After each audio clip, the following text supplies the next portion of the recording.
स्वयं हमें खुद ही लड़ना पड़ेगा। आने वाले समय तक हमारा सभी संगठन में अपना संगठन के बारे में बात करता हूं। ये एडहॉक टीचर का कंप्लीट एब्जॉर्प्शन का डिमांड को जस्टिफाई तरीके से सपोर्ट करता है। चाहे जो टीचर 2 दिन हुआ, 3 दिन से या 5 महीना से या 4 महीना से या 4 साल से या 15 साल से काम कर रहे हैं, सभी टीचर्स का उस जगह पर हक है और के लड़ना पड़ेगा। इसके ऊपर जो बात बीच में उठी कि लॉन्ग सर्विंग, इसका ट्रेड यूनियन तरीके से मैं पूरी अच्छी भली भांति जानता हूं का हक है और उस हक के लिए हमें लड़ना पड़ेगा। हम हर चीज को हासिल कर सकते हैं, गलत उसमें मुतालिक में हमें नहीं रहना चाहिए ऐसे समय में। और जब वो खुद कहते हैं एग्जंक्ट फैकल्टी को परिभाषा को यूजीसी खुद क्लियर करता है कि 2 जून 10,000, 8,000, 12,000, 15,000 रुपया में जिस दिन लेना होगा, यहां से लेकर के ISBT तक का क्यों लगेगा, तब वो हमारे लिए ये 60,000, 70,000 रुपया उनके। हर कोई बोले long live, long live, long live, शिक्षक एकता long live, long live, long live, ad hoc unity long live, long live, long live, teachers unity long live, long live, long live, हर कोई बोले long live, long live, long live.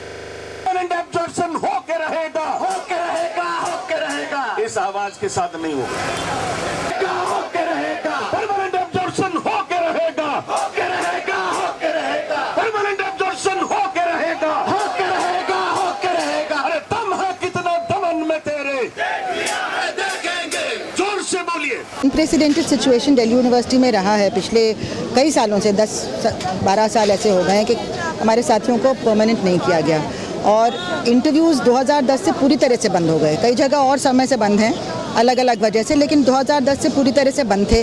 बीच में थोड़े बहुत हुए, उसमें बहुत कम अपॉइंटमेंट्स हुए और ज़्यादातर जगह जहाँ हुए वहाँ पे जो लंबे समय से लोग पढ़ा रहे थे उनको बाहर कर दिया गया, बहुत ही गलत तरीके से पूरा कंडक्ट किया गया। तो ये बड़ा एक ह्यूमैनिटेरियन क्राइसिस हो गया। हर 4 महीने लोगों को अर्जी देनी पड़ती है और ना इंक्रीमेंट मिलता है, ना लीव मिलती है, ना मैटर्निटी लीव मिलती है। मतलब ये कि बहुत ही ह्यूमन क्राइसिस यहाँ पे यूनिवर्सिटी में चल रहा है, उससे पढ़ाई लिखाई को भी नुकसान हो रहा है। और हमारे एडहॉक टीचर्स पूरा यूनिवर्सिटी का कार्यक्रम संभाले हुए हैं, टीचिंग का और एक्स्ट्रा करिकुलर एक्टिविटीज़ का, over and above beyond the call of duty जाके काम करते हैं। तो डूटा की एग्जीक्यूटिव में इसमें लंबी बहस हुई। हमारा ये डिमांड है कि जो लंबे समय से पढ़ा रहे हैं उनके लिए एक मैकेनिज्म ढूंढा जाए, परमानेंट अपॉइंटमेंट जल्दी से शुरू किए जाएँ, उसमें भी इनके टीचिंग एक्सपीरियंस को वेटेज दिया जाए। वो तो यूनिवर्सिटी मान गई थी 20 मार्क्स 100 में से टीचिंग एक्सपीरियंस को मिलेंगे, लेकिन जो और लंबे समय से पढ़ा रहे हैं तो उनके लिए कुछ स्पेशल अरेंजमेंट होना चाहिए, जिसके लिए एक इमरजेंसी EC मीटिंग बुलानी चाहिए उनके लिए भी। और जो लोग नाजायज़ तरीके से बाहर निकाल दिए गए, जो लंबे समय से पढ़ा रहे थे, उनके लिए भी यहाँ पे कुछ प्रोविज़न होना चाहिए कि उनको हम अब्जॉर्ब करें, उनको ले पाएँ। और तीसरा कि जो सही रोस्टर है उसके हिसाब से सारी पोस्टें भरी जाए, SC ST OBC रोस्टर वो सही तरीके से इम्प्लीमेंट हो, उसी के तहत परमानेंट अपॉइंटमेंट्स हो और ये हमारे लंबे समय से पढ़ाने वाले साथियों को जल्द से जल्द उनको परमानेंट कर दिया जाए। ये बहुत ज़रूरी है हमारे लिए। एक्सटेंशन के लिए आएगा तो उनको कॉन्ट्रैक्चुअल करने को दिया जाए। की मांग कर रहे हैं? हम एडहॉक पिछले साल जून 2016 से ही अपने एब्जॉर्प्शन की डिमांड को रख के सड़कों पे हैं।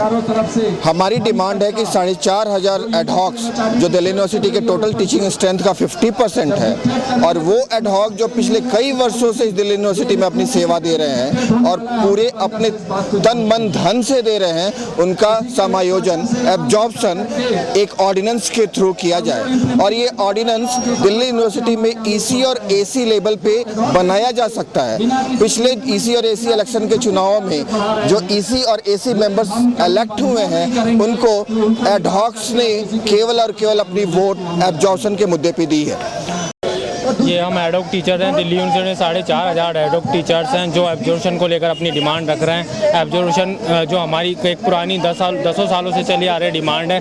सारे एडहॉक टीचर जो क्या कि अपनी एक बहुत बेकार परिस्थितियों से जूझ रहे हैं, जूझते हुए अपनी सेवाएं दे रहे हैं। उसको क्या कि हम वाइस चांसलर के सामने रखना चाहते हैं। वाइस चांसलर और ऊपर का जो एडमिनिस्ट्रेशन है जो इतना संवेदनहीन हो गया है, जिसको हमें अपनी बात कहने के लिए यहाँ पर सड़कों पर उतरना पड़ा है, उसको हम ये समझाना चाहते हैं कि हम एडहॉक टीचर्स पूरे डूटा के साथ पूरी यूनिटी से ये बात कह रहे हैं कि एब्जॉर्प्शन ही एकमात्र सॉल्यूशन है। और हाई कोर्ट और सुप्रीम कोर्ट, MHRD जो भी उनके डिसीजन है उनको फॉलो करते हुए जल्दी से जल्दी एब्जॉर्प्शन पूरा करें।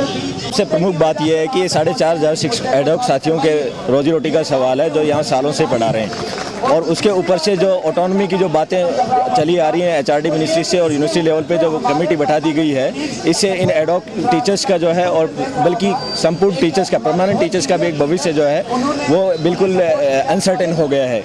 ये एक तरीके से प्राइवेटाइजेशन की और मुँह है गवर्नमेंट का। इसके अलावा आज की जो हमारी जो मीटिंग है, धरना प्रदर्शन है, वो इसको लेके है कि वाइस चांसलर हमारे एब्जॉर्प्शन की डिमांड को लेके तुरंत एक एग्जीक्यूटिव काउंसिल की मीटिंग बुलाए, इमरजेंट मीटिंग, जिसका कि पहले से ही हमारे 2 elected representative EC members call कर चुके हैं। डूटा की प्रेसिडेंट नमिता नारायण मैम भी इस बारे में वाइस चांसलर को लिख चुके हैं, लेकिन वाइस चांसलर और प्रशासन, यूनिवर्सिटी प्रशासन इतना गूंगा बहरा हो चुका है जो कि बार बार ना तो मीटिंग का टाइम दे रहा है, हम ज्ञापन पे ज्ञापन सौंपे जा रहे हैं, मेल पे मेल भेजे जा रहे हैं, ना मिलने का पर्सनल टाइम दे रहे हैं।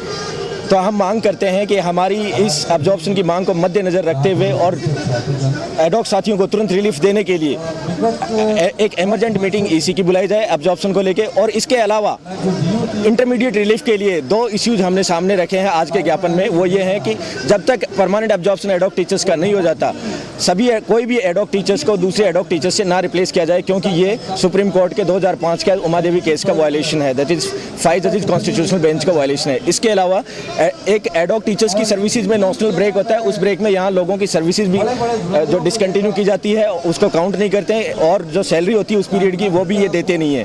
तो हम ये मांग करते हैं, दूसरा पॉइंट इंटरमीडिएट रिलीफ के रूप में, कि आप उस दौरान की सैलरी भी एडहॉक टीचर्स की रिलीज करें।